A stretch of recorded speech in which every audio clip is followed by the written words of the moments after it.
ಯಾವಾಗಲೂ ಒಂದೇ ಥರ ಚಟ್ನಿ ತಿಂದು ಬೇಜಾರಾಗಿದ್ದರೆ ಈ ಥರ ಒಂದ್ಸಲಿ ಚಟ್ನಿ ಟ್ರೈ ಮಾಡಿ ನೋಡಿ, ತುಂಬಾ ಇಷ್ಟ ಆಗುತ್ತೆ ನಿಮಗೆ. ಇದು ಹೀರೆಕಾಯಿ ಸಿಪ್ಪೆ ಬರುತ್ತೆ ನೋಡಿ, ಅದನ್ನು ಉಪಯೋಗಿಸ್ಕೊಂಡು ಮಾಡುವಂಥ ಚಟ್ನಿ. ಇದನ್ನು ಮಾಡೋದಕ್ಕೆ ಒಂದು ಪುಟ್ಟು ಬಾಣಲೆ ಇಟ್ಕೊಂಡು ಅದಕ್ಕೆ ಒಂದೇ ಒಂದು ಚಮಚ ಎಣ್ಣೆ ಹಾಕ್ಕೊಂಡಿದ್ದೀನಿ.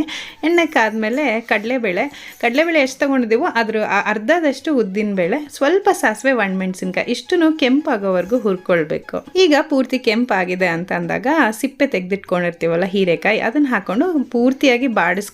ಮುಕ್ಕಾಲು ಭಾಗದಷ್ಟು ಬೆಂದಿದೆ ಅನ್ನೋವರೆಗೂ ಬಾಡಿಸ್ಕೊಳ್ಬೇಕು. ಅದಾದಮೇಲೆ ಪೂರ್ತಿ ತಣ್ಣಗಾಗಕ್ಕೆ ಬಿಟ್ಬಿಡಬೇಕು.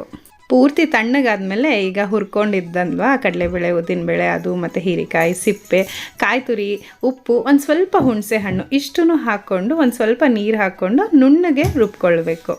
ಇಷ್ಟು ಮಾಡಿದ್ರೆ ಸಾಕು, ಹೀರೆಕಾಯಿ ಸಿಪ್ಪೆ ಚಟ್ನಿ ರೆಡಿಯಾಗಿ ಹೋಗುತ್ತೆ. ಇದನ್ನು ನೀವು ಬಿಸಿ ಬಿಸಿ ಅನ್ನದ ಜೊತೆ ತುಪ್ಪ ಹಾಕ್ಕೊಂಡು ತಿನ್ಬೋದು, ಇಲ್ಲ ದೋಸೆ ಜೊತೆ, ಇಲ್ಲ ಅಕ್ಕಿ ರೊಟ್ಟಿ ಜೊತೆ ಕೂಡ ತುಂಬಾ ಚೆನ್ನಾಗಿರುತ್ತೆ.